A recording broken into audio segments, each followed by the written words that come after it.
കഴിഞ്ഞ ദിവസം ബോളി ഉണ്ടാക്കിയ സമയത്ത് ഉള്ളിൽ വെക്കുന്ന ഫില്ലിങ് കുറച്ചധികം ബാക്കി വന്നേ. പിന്നെ എനിക്കാണെങ്കിൽ ആവേശം കുറച്ച് കൂടുതലായതുകൊണ്ട് ഞാൻ വിചാരിച്ചു ഇതിങ്ങനെ തന്നെ കഴിക്കാതെ എന്തെങ്കിലും ഒരു സ്നാക്ക് ഉണ്ടാക്കാമെന്ന് കേട്ടോ. സംഭവം അത് അങ്ങനെ കഴിക്കാൻ തന്നെ നല്ല ടേസ്റ്റ് ഉണ്ടായിരുന്നേ. അതിന് വേണ്ടിയിട്ട് ആ ഒരു ഫില്ലിങ്ങിൽ കുറച്ച് തേങ്ങയും കൂടെ ചേർത്ത് മിക്സ് ചെയ്ത് ഇങ്ങനെ ബോൾസ് ആക്കി വെച്ചു കേട്ടോ. അപ്പോൾ ഒരു ബാറ്റർ ഉണ്ടാക്കി അതിൽ മുക്കി പൊരിക്കലാണ് എൻ്റെ ലക്ഷ്യം.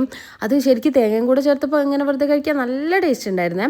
അങ്ങനെ ബാറ്റർ ഉണ്ടാക്കാൻ വേണ്ടിയിട്ട് 2 സ്പൂൺ മൈദയും പിന്നെ 2 സ്പൂൺ അരിപ്പൊടിയും ഉപ്പും മഞ്ഞൾപ്പൊടിയും എല്ലാം കൂടെ ചേർത്തിട്ട് ഒന്ന് മിക്സ് ചെയ്തെടുത്തു. മിക്സ് ചെയ്ത് കുറച്ച് ലൂസായിട്ടുള്ള ഒരു ബാറ്ററാണ് ഞാൻ ഉണ്ടാക്കിയത്. എന്നിട്ട് അതിൻ്റെ അകത്ത് മുക്കി പൊരിക്കാൻ വേണ്ടിയിട്ട് നോക്കിയിട്ടോ.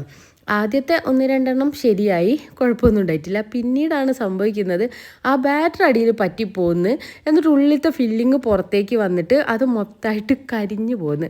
6 ഞാൻ പൊരിച്ചെടുത്തു. പിന്നീട് ഞാൻ വെറുതെ കഴിക്കാട്ടോ ചെയ്തത്. അപ്പോൾ ആരെങ്കിലും ഇത് ഇങ്ങനെയൊക്കെ ഉണ്ടാക്കുന്നുണ്ടെങ്കിൽ അടിപൊളിയായിട്ട് ബാറ്റർ ഉണ്ടാക്കാൻ ശ്രദ്ധിക്കണം കേട്ടോ. അപ്പം അത്രയേ ഉള്ളൂ. ബൈ.